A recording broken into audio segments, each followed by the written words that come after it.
ಎಲ್ಲರಿಗೂ ನಮಸ್ಕಾರ. Learn with Chetan YouTube ಚಾನಲ್ಗೆ ನಿಮ್ಮೆಲ್ಲರಿಗೂ ಆಧಾರದ ಸುಸ್ವಾಗತ. ಇಂದಿನ ನಾವು 10ನೇ ತರಗತಿಯ ವಿಜ್ಞಾನ ವಿಷಯದ ಭೌತ ವಿಜ್ಞಾನದಲ್ಲಿರತಕ್ಕಂತಹ ವಿದ್ಯುತ್ ಶಕ್ತಿ ಎಂಬ ಪಾಠದ ಪ್ರಶ್ನೋತ್ತರಗಳನ್ನು ನೋಡ್ತಾ ಹೋಗೋಣ. ಅಂದರೆ ಈ ಒಂದು ವಿದ್ಯುತ್ ಶಕ್ತಿ ಪಾಠದಲ್ಲಿ 7 ಮಾದರಿ ಪ್ರಶ್ನೆ ಪತ್ರಿಕೆ, ಅಂದರೆ 4 ಮಾದರಿ ಪ್ರಶ್ನೆ ಪತ್ರಿಕೆ ಹಾಗೂ 3 ಪೂರ್ವ ಸಿದ್ಧತಾ ಪರೀಕ್ಷೆಗಳಲ್ಲಿ ಬಂದಿರತಕ್ಕಂಥ ಪ್ರಶ್ನೆಗಳ ಬಗ್ಗೆ ಅಧ್ಯಯನವನ್ನು ಮಾಡ್ತಾ ಹೋಗೋಣ. ಇದು ಸ್ಕೋರಿಂಗ್ ಪ್ಯಾಕೇಜ್ ಆಗಿರ್ತದೆ. ಸೊ ಇದರಲ್ಲಿ ಬಂದಿರತಕ್ಕಂಥ ಪ್ರಶ್ನೆಗಳನ್ನು ಹೆಚ್ಚು ರಿಪೀಟೆಡ್ ಎನ್ಯುವಲ್ ಎಕ್ಸಾಮ್ಗೆ ಕೇಳೋ ಚಾನ್ಸಸ್ 23/3/2026 ಇರತಕ್ಕಂಥದ್ದು. ಸೊ ಜಾಸ್ತಿ ಇದೇ ಒಂದು ಪಾಠದಿಂದ ಇವೇ ಪ್ರಶ್ನೆಗಳೇ ಮ್ಯಾಕ್ಸಿಮಮ್ ಬರ್ತವೆ ಅಂತ ಭರವಸೆಯನ್ನು ನೀಡ್ತಾ, ಸೊ ಹಾಗಾಗಿ ಇನ್ನೂ ಯಾರು ನಮ್ಮ ಚಾನಲನ್ನು ಸಬ್ಸ್ಕ್ರೈಬ್ ಮಾಡ್ಕೊಂಡಿಲ್ಲೋ ದಯವಿಟ್ಟು ಸಬ್ಸ್ಕ್ರೈಬ್ ಮಾಡ್ಕೊಳ್ಳಿ ಹಾಗೂ ವಿಡಿಯೋವನ್ನು ಸಂಪೂರ್ಣವಾಗಿ ನೋಡಿ ಅಂತ ಹೇಳ್ತಾ ಬನ್ನಿ ವಿಡಿಯೋವನ್ನು ಸ್ಟಾರ್ಟ್ ಮಾಡೋಣ. ಸೊ ಮೊದಲನೇದಾಗಿ ಪ್ರಶ್ನೆ, ವಿಭವಾಂತರದ SI ಏಕಮಾನ ಅಂತ ಕೇಳಿದಾನೆ. 1 ಅಂಕದ ಪ್ರಶ್ನೆ ಇದಾಗಿರ್ತದೆ. ಸೊ ಆಪ್ಷನ್ ಎ ವೋಲ್ಟ್ ಅನ್ನೋದು ವಿಭವಾಂತರದ SI ಏಕಮಾನ ಆಗಿರ್ತದೆ. ಇನ್ನು ಆಂಪೇರ್ ಅನ್ನೋದು ವಿದ್ಯುತ್ ಪ್ರವಾಹದ ಏಕಮಾನವಾಗಿರ್ತದೆ.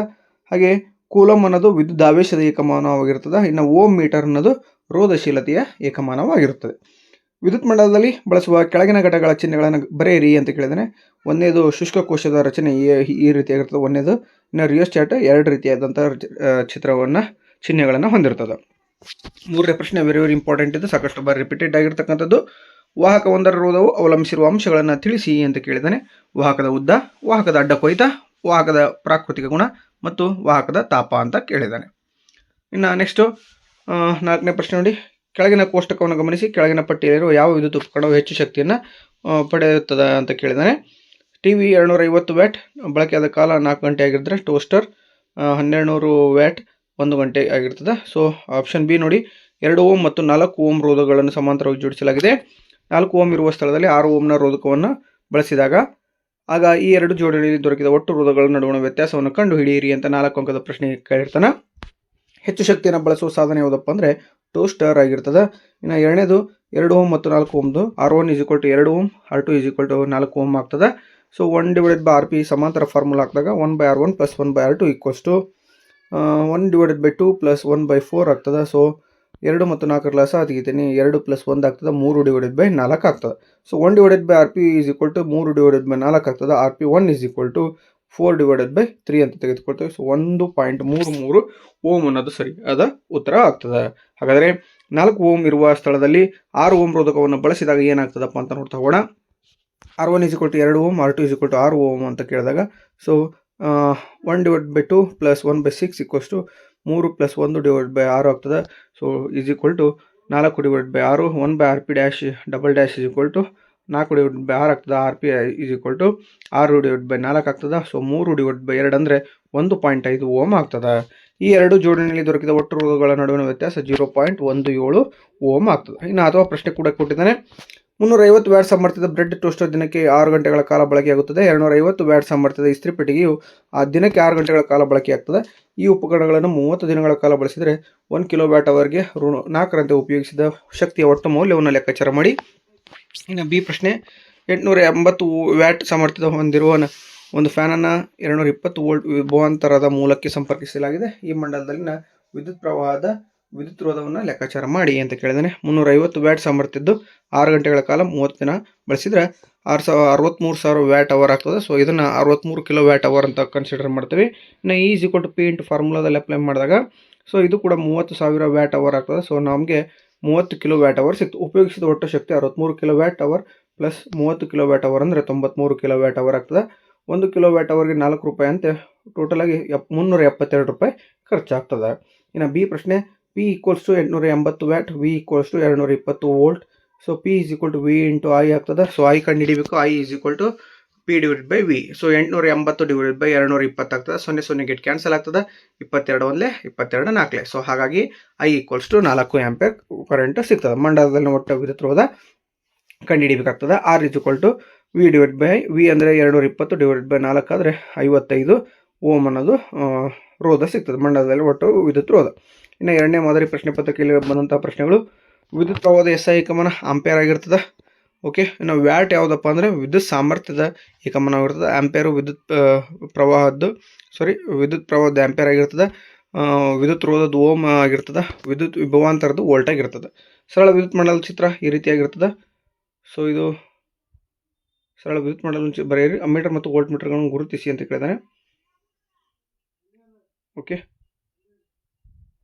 ನೆಕ್ಸ್ಟು ಒಂದು ವಿದ್ಯುತ್ ಮೋಟಾರ್ 220 ವೋಲ್ಟ್ ಆಕಾರದಿಂದ 10 ಆಂಪಿಯರ್ ವಿದ್ಯುತ್ ಪ್ರವಾಹವನ್ನು ಪಡೆಯುತ್ತದೆ. ಮೋಟಾರಿನ ಸಾಮರ್ಥ್ಯವನ್ನು ಕಂಡುಹಿಡಿಯಿರಿ ಅಂತ ಇದೆ. V = 220 ವೋಲ್ಟ್, I = 10 ಆಂಪಿಯರ್ ಇದೆ. ಸೊ P = V × I ತೆಗೆದುಕೊಂಡಾಗ 2.2 kWh ಆನ್ಸರ್ ಸಿಗ್ತದೆ. ಇನ್ನು 8ನೇ ಪ್ರಶ್ನೆ ಜೌಲ್ನ ಉಷ್ಣೋತ್ಪಾದನದ್ದು ಇದೆ. ಸೊ ನೋಡಿ, ರೋಧಕದಲ್ಲಿ ಉತ್ಪತ್ತಿಯಾದ ಉಷ್ಣವು ಕೊಟ್ಟಿರುವುದರಲ್ಲಿ ಪ್ರವಹಿಸುತ್ತಿರುವ ವಿದ್ಯುತ್ ಪ್ರವಾಹದ ವರ್ಗಕ್ಕೆ ನೇರ ಅನುಪಾತದಲ್ಲಿ, ಕೊಟ್ಟಿರುವ ವಿದ್ಯುತ್ ಪ್ರವಾಹಕ್ಕೆ ರೋಧವು ನೇರ ಅನುಪಾತದಲ್ಲಿ ಹಾಗೂ ರೋಧಕಗಳ ಮೂಲಕ ಹರಿಯುವ ವಿದ್ಯುತ್ ಪ್ರವಾಹದ ಕಾಲಕ್ಕೆ ನೇರ ಅನುಪಾತದಲ್ಲಿ ಇರ್ತದೆ. ಇನ್ನು 2ನೇ ಪ್ರಶ್ನೆ ನೋಡಿ, ಬಿ ಕಾರಣ ಕೊಡಿಕೊಂಡಿದ್ದಾನೆ. ವಿದ್ಯುತ್ ದ್ವೀಪಗಳ ತಂತುಗಳಲ್ಲಿ ವಿಶೇಷವಾಗಿ ಬಹುತೇಕ ಟಂಗ್ಸ್ಟನ್ ಅನ್ನು ಬಳಸ್ತಾರೆ. ಯಾಕೆ ಅಂತ ಕೇಳಿದಾನೆ. ವಿದ್ಯುತ್ ಉಷ್ಣೋತ್ಪಾದನಾ ಪರಿಣಾಮದ ಮೇಲೆ ಕಾರ್ಯನಿರ್ವಹಿಸುವ 4 ಸಾಧನಗಳು: ವಿದ್ಯುತ್ ಫ್ಯೂಸ್, ಇಸ್ತ್ರಿಪೆಟ್ಟಿಗೆ, ವಿದ್ಯುತ್ ಬಲ್ಬ್, ಟೋಸ್ಟರ್, ವಿದ್ಯುತ್ ವಾಟರ್ ಹೀಟರ್, ವಿದ್ಯುತ್ ಒಲೆ ಇತ್ಯಾದಿ. ಇನ್ನು ಬಿ ಪ್ರಶ್ನೆ, ವಿದ್ಯುತ್ ಪ್ರಸರಣದಲ್ಲಿ ಸಾಮಾನ್ಯವಾಗಿ ತಾಮ್ರ ಮತ್ತು ಅಲ್ಯೂಮಿನಿಯಂ ತಂತಿಗಳನ್ನು ಬಳಸಲಾಗ್ತದೆ. ಏಕೆ ಅಂತ ಕೇಳಿದಾನೆ. ಟಂಗ್ಸ್ಟನ್ ಒಂದು ಪ್ರಬಲವಾದ ಹಾಗೂ ಹೆಚ್ಚಿನ ದ್ರವಣ ಬಿಂದು ಹೊಂದಿರುವ ಲೋಹವಾಗಿರ್ತದೆ. ತಾಮ್ರ ಮತ್ತು ಅಲ್ಯೂಮಿನಿಯಂ ಉತ್ತಮ ವಿದ್ಯುತ್ ವಾಹಕಗಳಾಗಿದ್ದು ಕಡಿಮೆ ರೋಧವನ್ನು ಹೊಂದಿವೆ ಅಂತ ಬರೀಬೇಕಾಗ್ತದೆ.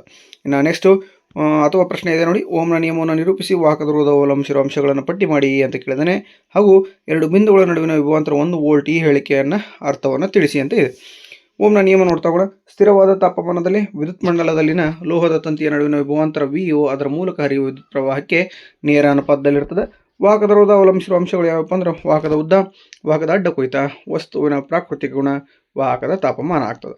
ಇನ್ನು ವಾಹಕದ 2 ಬಿಂದುಗಳ ನಡುವೆ 1 ಕೂಲಂ ಆವೇಶವನ್ನು ಒಂದು ಬಿಂದುವಿನಿಂದ ಇನ್ನೊಂದು ಬಿಂದುವಿಗೆ ತರುವಲ್ಲಿ 1 ಜೌಲ್ ಕೆಲಸ ನಡೆದರೆ ಆ ಬಿಂದುಗಳ ನಡುವಿನ ವಿಭವಾಂತರ 1 ವೋಲ್ಟ್ ಆಗ್ತದೆ. ಸೊ 1 ವೋಲ್ಟ್ = 1 ಜೌಲ್ / 1 ಕೂಲಂ ಅಂತ ಹೇಳ್ಬಹುದು ನಾವು.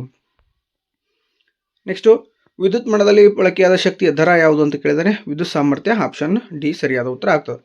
ರಿಯಸ್ಟಾಟ್ ಮತ್ತು ಸೇರ್ಪಡೆ ಇಲ್ಲದೆ ದಾಟಿದ ತಂತಿಯ ಚಿತ್ರ ಕೇಳಿದಾನೆ. ಚಿಹ್ನೆ ಈ ರೀತಿಯಾಗಿರ್ತವೆ. ಪ್ರಾಕ್ಟೀಸ್ ಮಾಡಿರ್ತೀರಿ, 1 ಅಂಕ ಸುಲಭವಾಗಿ ಪಡಿತೀರಿ. ನೆಕ್ಸ್ಟು ವಾಹಕದ ರೋಧವು ಆ ವಾಹಕದ ಉದ್ದ ಮತ್ತು ವಾಹಕದ ಅಡ್ಡ ಕೊಯ್ತದ ವಿಸ್ತೀರ್ಣದೊಂದಿಗೆ ಹೇಗೆ ಸಂಬಂಧಿಸಿದೆ ಅಂತ ಕೇಳಿದಾನೆ. ವಾಹಕದ ರೋಧವು ಅದರ ಉದ್ದಕ್ಕೆ ನೇರ ಅನುಪಾತದಲ್ಲಿರ್ತದೆ. ವಾಹಕದ ರೋಧವು ಅದರ ಅಡ್ಡ ಕೊಯ್ತಕ್ಕೆ ವಿಲೋಮಾನುಪಾತದಲ್ಲಿ ಇರ್ತದೆ. ನೆಕ್ಸ್ಟು 20 ಡಿಗ್ರಿ ಸೆಲ್ಸಿಯಸ್ನಲ್ಲಿ ಕಂಡುಬರುವ ವಸ್ತುಗಳ ರೋಧಶೀಲತೆಯನ್ನು ಕೆಳಗಿನ ಕೋಷ್ಟಕದಲ್ಲಿ ನೀಡಲಾಗಿದೆ. ಅದನ್ನು ವೀಕ್ಷಿಸಿ ಉತ್ತರಿಸಿ ಅಂತ ಕೇಳಿದಾನೆ. ಬೆಳ್ಳಿ 1.60 × 10⁻8 ಓಮ್ ಮೀಟರ್, ತಾಮ್ರದ್ದು 1.63 × 10⁻8 ohm metre, tungsten 5.2 × 10⁻8 ohm metre, ಹಾಗೆ ನೈಕ್ರೋಮ್ 100 × 10⁻8 ಓಮ್ ಮೀಟರ್ ಆಗ್ತದೆ. ಈ ಪ್ರಶ್ನೆ ನೋಡಿ, ಬೆಳ್ಳಿ ಮತ್ತು ತಾಮ್ರದಲ್ಲಿ ಯಾವುದು ಉತ್ತಮ ವಾಹಕವಾಗಿದೆ ಏಕೆ ಅಂತ ಕೇಳಿದಾನೆ. ಬೆಳ್ಳಿ ಉತ್ತಮ ವಾಹಕ, ಏಕೆಂದರೆ ಬೆಳ್ಳಿಯ ರೋಧಶೀಲತೆ ತಾಮ್ರಕ್ಕಿಂತ ಕಡಿಮೆ ಇದೆ. ರೋಧಶೀಲತೆ ಹೆಚ್ಚಾದಂತೆ ವಾಹಕತೆ ಕಡಿಮೆ ಆಗ್ತದೆ. ಇನ್ನು ಬಿ ಪ್ರಶ್ನೆ ನೋಡಿ, ವಿದ್ಯುತ್ ಉಷ್ಣೋತ್ಪಾದನಾ ಸಾಧನಗಳಲ್ಲಿ ಇವುಗಳಲ್ಲಿ ಯಾವುದನ್ನು ಬಳಸುವರು ಅಂತ ಕೇಳಿದಾನೆ. ವಿದ್ಯುತ್ ಉಷ್ಣೋತ್ಪಾದನಾ ಸಾಧನಗಳಲ್ಲಿ ನೈಕ್ರೋಮನ್ನು ಬಳಸ್ತಾರೆ. ಯಾಕಪ್ಪ ಅಂದರೆ ನೈಕ್ರೋಮ್ನ ರೋಧಶೀಲತೆ ಅಧಿಕವಾಗಿರೋದ್ರಿಂದ ರೋಧವು ಅಧಿಕವಾಗಿರ್ತದೆ. 12ನೇ ಪ್ರಶ್ನೆ ಎ ನೋಡ್ರಿ, ಚಿತ್ರ ಕೊಟ್ಟಿದ್ದಾನೆ. ಒಟ್ಟು ರೋಧ ಮತ್ತು ಒಟ್ಟು ವಿದ್ಯುತ್ ಪ್ರವಾಹವನ್ನು ಕಂಡು ಹಿಡಿಯಿರಿ ಅಂತ ಇದೆ. ಬಿ ಪ್ರಶ್ನೆ ನೋಡ್ತಾ ಹೋಗೋಣ. ಇಲ್ಲಿ R1 ಎ ವ್ಯಾಲ್ಯೂ ನೋಡಿದೆ. R1 ಎ ಪ್ರಶ್ನೆ, R1 = 12 ohm, R2 = 8 ohm, R3 = 16 ohm, R4 = 3 ohm, V = 9 volt. R1, R2, R3ಗಳು ಸಮಾಂತರವಾಗಿವೆ ಅಂತ ಇದೆ. ಓಕೆನಾ. So 1/Rp = 1/R1 + 1/R2 + 1/R3. ಇದನ್ನು ಈ ಒಂದು ಫಾರ್ಮುಲಾದಲ್ಲಿ ಅಪ್ಲೈ ಮಾಡಿದಾಗ ನಮಗೆ Rp = 48/13 ಸಿಕ್ತು. ಓಕೆ. ಸೊ ಈಗ Rp ಮತ್ತು R4 ಸರಣಿ ಕ್ರಮದಲ್ಲಿ ಅದಾವೆ. ಸೊ ಹಾಗಾಗಿ 48/13 + 3 ಅಂತ ತೆಗೆದುಕೊಳ್ತೇವೆ. ಸೊ ಇಲ್ಲಿ ಛೇದವನ್ನು ಇಲ್ಲಿ ಓರೆ ಗುಣಾಕಾರ ಮಾಡಿದಾಗ ಏನಾಗ್ತದಪ್ಪ ಅಂದ್ರೆ 48 + 39/13 ಆಗ್ತದೆ. ಸೊ ಹಾಗಾಗಿ 87/13 ಅಂದರೆ 6.69 ಓಮ್ ಆನ್ಸರ್ ಸಿಗ್ತದೆ. ಒಟ್ಟು ವಿದ್ಯುತ್ ಪ್ರವಾಹವನ್ನು ಕಂಡುಹಿಡಬೇಕು. I = V/R, V/R 9/6.69 ಆಗ್ತದೆ. 1.34 ಆಂಪಿಯರ್ ಆನ್ಸರ್ ಸಿಗ್ತದೆ ನಮಗೆ. ಓಕೆನಾ. ಇನ್ನು ಬಿ ಪ್ರಶ್ನೆ, P = 50 ವ್ಯಾಟ್ ಕೊಟ್ಟಿದ್ದಾನೆ. ಟಿ ಅಂದರೆ 6 ತಾಸು × 30 ಗಂಟೆಗಳು. ಬಳಸುವ ಶಕ್ತಿ ಮೌಲ್ಯ E = P × T. So 9000 watt hour ಸಿಗ್ತವೆ. 9000 ವ್ಯಾಟ್ ಅವರ್ ಅಂದರೆ 9 ಕಿಲೋ ವ್ಯಾಟ್ ಅವರ್ ಆಗ್ತದೆ. 1 ಕಿಲೋ ವ್ಯಾಟ್ ಅವರ್ಗೆ 4 ರೂಪಾಯಿ ಅಂತ 9 ಕಿಲೋ ವ್ಯಾಟ್ ಅವರ್ಗೆ 36 ರೂಪಾಯಿಗಳು ಖರ್ಚಾಗ್ತದೆ. ಇನ್ನು ನೆಕ್ಸ್ಟ್ 4ನೇ ಮಾದರಿ ಪ್ರಶ್ನೆ ಪತ್ರಿಕೆ ಇಲ್ಲಿನ ಪ್ರಶ್ನೆಗಳು. ಒಂದು ವಿದ್ಯುತ್ ಮಂಡಲದಲ್ಲಿ ವಿಭಿನ್ನ ರೋಧ ಹೊಂದಿರುವ 3 ರೋಧಕಗಳನ್ನು ಸಮಾಂತರವಾಗಿ ಜೋಡಿಸಿದಾಗ ಎಲ್ಲ ರೋಧಗಳಲ್ಲಿ ಒಂದೇ ರೀತಿಯಾಗಿ ಉಳಿಯುವ ಪ್ರಮಾಣವೆಂದರೆ ಅಂತ ಕೇಳಿದರೆ ಅದು ವಿಭವಾಂತರ ಆಗಿರ್ತದೆ. ನೈಕ್ರೋಮ್ ಮತ್ತು ತಾಮ್ರದ ತಂತಿಗಳಲ್ಲಿ ಯಾವ ತಂತಿಯನ್ನು ವಿದ್ಯುತ್ ಫ್ಯಾನ್ಗಳಲ್ಲಿ ಮತ್ತು ವಿದ್ಯುತ್ ಹೀಟರ್ ಸುರುಳಿಗಳಲ್ಲಿ ಉಪಯೋಗಿಸಲಾಗ್ತದೆ ಏಕೆ ಅಂತ ಕೇಳಿದರೆ ತಾಮ್ರದ ತಂತಿಯನ್ನು ಫ್ಯಾನ್ಗಳಲ್ಲಿ ಮತ್ತು ನೈಕ್ರೋಮ್ ತಂತಿಯನ್ನು ವಿದ್ಯುತ್ ಹೀಟರ್ನ ಸುರುಳಿಗಳಲ್ಲಿ ಉಪಯೋಗಿಸಲಾಗ್ತದೆ.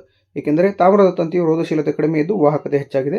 ಆದರೆ ನೈಕ್ರೋಮ್ ತಂತಿ ಮಿಶ್ರಲೋಹವಾಗಿದ್ದು ಅದರ ರೋಧಶೀಲತೆಯು ಅದರ ಘಟಕ ಲೋಹಗಳಿಗಿಂತಲೂ ಹೆಚ್ಚು ಮತ್ತು ಹೆಚ್ಚಿನ ತಾಪಮಾನದಲ್ಲಿ ಸುಲಭವಾಗಿ ದಹಿಸುವುದಿಲ್ಲ. ಇನ್ನು 15ನೇ ಪ್ರಶ್ನೆ ಲೆಕ್ಕ ಕೊಟ್ಟಿದ್ದ ನೋಡ್ರಿ. R1 10 ಓಮ್ ಐತಿ ಅಂತ, R2 40 ಓಮ್, V = 12 ಓಮ್ ಐತಿ. ಇದನ್ನು ಸರಣಿ ಕ್ರಮದಲ್ಲಿ ಜೋಡಿಸಿದರೆ ಸೊ RS = R1 + R2 ಒಟ್ಟು 50 ಓಮ್ ಸಿಕ್ತು ನಮಗೆ. ಇನ್ನು ಮಂಡಲದಲ್ಲಿ ಹರಿಯುತ್ತಿರುವ ಒಟ್ಟು ವಿದ್ಯುತ್ ಪ್ರವಾಹ ಯಾವುದಪ್ಪ ಅಂದರೆ I = V/R ಆಗ್ತದೆ. 12/50 ಅಂದರೆ 0.24 ಆಂಪಿಯರ್ ಆಯಿತು. ಇನ್ನು P = B ಪ್ರಶ್ನೆ, B = 500 ವ್ಯಾಟ್, T = 2 ಗಂಟೆ × 30 ದಿನಗಳು, 30 ಗಂಟೆ ಅಥವಾ 30 ದಿನಗಳು, 2 ಗಂಟೆ ಮತ್ತು 30 ದಿನಗಳು. ಸೊ ಬಳಸುವ ಶಕ್ತಿ ಎಷ್ಟಪ್ಪ ಅಂದರೆ 30,000 ವ್ಯಾಟ್ ಅವರ್ ಆಗ್ತದೆ. 30,000 ವ್ಯಾಟ್ ಅವರನ್ನು 30 ಕಿಲೋ ವ್ಯಾಟ್ ಅವರ್ ಅಂತ ಕನ್ಸಿಡರ್ ಮಾಡ್ತೇವೆ ನಾವು. 1 ಕಿಲೋಮೀಟರ್ ಅವರ್ಗೆ 3 ರೂಪಾಯಿ ಅಂತೆ. ಎಷ್ಟು ರೂಪಾಯಿ ಅಂತ ಕೇಳಿದಾನೆ. ಸೊ 3 × 30 ಅಂದರೆ 90 ರೂಪಾಯಿಗಳು ಖರ್ಚಾಗ್ತದೆ. ಇನ್ನು ನೆಕ್ಸ್ಟ್ ಅಥವಾ ಪ್ರಶ್ನೆ ಕೊಟ್ಟಿದ್ದಾನೆ, ಲೆಕ್ಕವನ್ನು ನೋಡ್ತಾ ಹೋಗಿ. ಹೌದಾ, ವಿಡಿಯೋನ ಪಾಸ್ ಮಾಡ್ಕೊಂಡು ಈಸಿಯಾಗಿ ಲೆಕ್ಕವನ್ನು ಬಿಡಿಸಿದ್ದೆ ಆದಲ್ಲಿ ಈ ಒಂದು ಪಾಠದಿಂದ ನಿಮಗೆ ಸುಲಭವಾಗಿ ಎಲ್ಲ ಅಂಕಗಳನ್ನು ಈಸಿಯಾಗಿ ಪಡಿಬಹುದು. ಓಕೆನಾ. ನೆಕ್ಸ್ಟು ಪ್ರಿಪರೇಟರಿ 1ರಲ್ಲಿರ್ತಕ್ಕಂಥ ಪ್ರಶ್ನೆಗಳು. ವಿಭವಾಂತರದ SI ಏಕಮಾನ ವೋಲ್ಟ್ ಇದೆ. ಒಂದು ವಿದ್ಯುತ್ ಮಂಡಲದಲ್ಲಿ ಉಪಯೋಗಿಸುವ ಸೇರ್ಪಡೆಯಿಲ್ಲದ ದಾಟಿ ತಂತಿ ಮತ್ತು ರಿಯೋಸ್ಟಾಟ್ ಚಿಹ್ನೆಗಳನ್ನು ಕೇಳಿದ್ದಾನೆ, ಅದು ಬರೀರಿ. ಓಕೆ, ಈಸಿಯಾಗಿದೆ. ಇಲ್ಲಿ ಲೆಕ್ಕ ಕೊಟ್ಟಿದ್ದಾನೆ, ಒಟ್ಟು ರೋಧವನ್ನು ಲೆಕ್ಕಾಚಾರ ಮಾಡಿ ಅಂತ. ಓಕೆ, R1 R2 ಮತ್ತು R1 R2 R3ಗಳು ಸರಣಿ ಕ್ರಮದಲ್ಲಿದ್ದಾವೆ. Okay, R1 R2 R3 25 ohm ಆಗ್ತದೆ. R4 ಮತ್ತು R5 ರೋಧಗಳು ಸರಣಿ ಕ್ರಮ ಜೋಡಣೆಯಾಗಿದ್ದಾವೆ. R4 ಮತ್ತು R5 50 ಓಮ್ ಸಿಗ್ತದೆ. ಒಟ್ಟು ರೋಧ 1/RP = 1/25 + 1/50 + 1/25. ಸೊ ಲಸ ತೆಗಿತೀನಿ ನಾನು, 50 ಲಸ ಸಿಗ್ತದೆ. 2 + 1 + 2 ಅಂದರೆ ಟೋಟಲ್ ಆಗಿ 5/50 ಆಗ್ತದೆ. RP = 50/5 ಅಂದರೆ 10 ಓಮ್ ಸಿಕ್ತು. ಇನ್ನು ವಾಹಕದ ರೋಧ ಅವಲಂಬಿಸಿರುವ ಅಂಶಗಳು ಸಾಕಷ್ಟು ಈಸಿ ಐತೆ, ಅದನ್ನ ಆಲ್ರೆಡಿ ಪ್ರಾಕ್ಟೀಸ್ ಮಾಡಿ ಬರೆದಿರ್ತೀರಿ.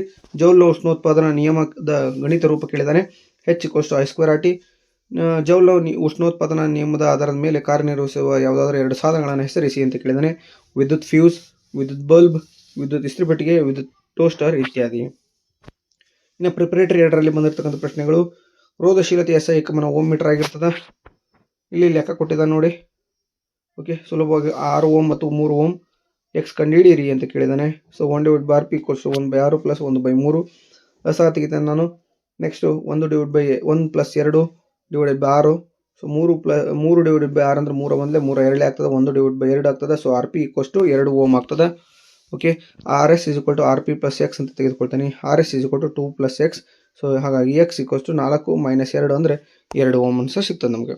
ಇನ್ನು ಓಮ್ನ ನಿಯಮವನ್ನು ನಿರೂಪಿಸಿ ವಾಹಕದ ರೋಧ ಅವಲಂಬಿಸಿರುವ ಅಂಶಗಳನ್ನು ಪಟ್ಟಿ ಮಾಡಿ ಅಂತ ಕೇಳಿದ್ದಾನೆ. ಇದು ರಿಪೀಟೆಡ್ ಆಗಿರ್ತಕ್ಕಂಥದ್ದು, ಹಾಗೆ ಪದೇ ಪದೇ ಹೇಳಿ ನಿಮ್ಮ ಟೈಮ್ ವೇಸ್ಟನ್ನು ಮಾಡೋದಿಲ್ಲ.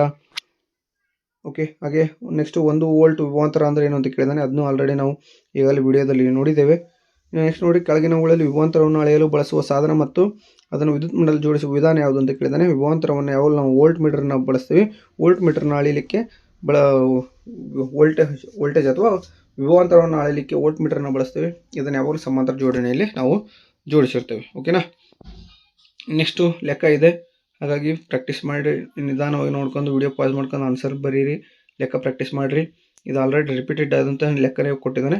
ಸೊ ಓಕೆ, ಇದಾಗಿತ್ತು ಇಂದಿನ ವಿಡಿಯೋ. ಈ ವಿಡಿಯೋ ನಿಮಗೆ ಇಷ್ಟ ಆಗಿದ್ದರೆ ದಯವಿಟ್ಟು ಲೈಕ್ ಮಾಡಿ, ಶೇರ್ ಮಾಡಿ, ಕಮೆಂಟ್ ಮಾಡಿ, ಹಾಗೆ ಸಬ್ಸ್ಕ್ರೈಬ್ ಮಾಡ್ಕೋದನ್ನು ದಯವಿಟ್ಟು ಮರಿಬೇಡಿ ಅಂತ ಹೇಳ್ತಾ, ಅಷ್ಟೇ ಅಲ್ಲದೆ ಒಟ್ಟು 13 ಪಾಠಗಳ ಅಂದರೆ ಈಗಾಗಲೇ ಒಂದು ಪಾಠದ ನಾವು ಪ್ರಮುಖ ಪ್ರಶ್ನೆಗಳನ್ನು ನೋಡಿದ್ವಿ. ಇನ್ನೂ 12 ಪಾಠದ ಪ್ರಶ್ನೆಗಳನ್ನು ಕೂಡ ನಾವು ವೆರಿ ಇಂಪಾರ್ಟೆಂಟ್ ಆದಂಥ ಪ್ರಶ್ನೆಗಳನ್ನ ವಿಡಿಯೋ ಮಾಡಿ ನಿಮಗೆ ಅಪ್ಲೋಡ್ ಮಾಡ್ತೀವಿ. ಸೊ ಈ ವಿಡಿಯೋ ಒಂದು ಇಷ್ಟ ಆಗಿದ್ರೆ ನಿಮಗೆ ದಯವಿಟ್ಟು ಲೈಕ್ ಮಾಡಿ, ಶೇರ್ ಮಾಡಿ, ಕಮೆಂಟ್ ಮಾಡಿ, ಹಾಗೆ ಸಬ್ಸ್ಕ್ರೈಬ್ ಮಾಡ್ಕೊಂಡು ದಯವಿಟ್ಟು ಮರಿಬೇಡಿ ಅಂತ ಹೇಳ್ತಾ, ಇಷ್ಟೊತ್ತು ವಿಡಿಯೋ ನೋಡಿರ್ತಕ್ಕಂಥ ನಿಮ್ಮೆಲ್ಲರಿಗೆ ಧನ್ಯವಾದಗಳನ್ನು ತಿಳಿಸ್ತೀನಿ. Thank you so much.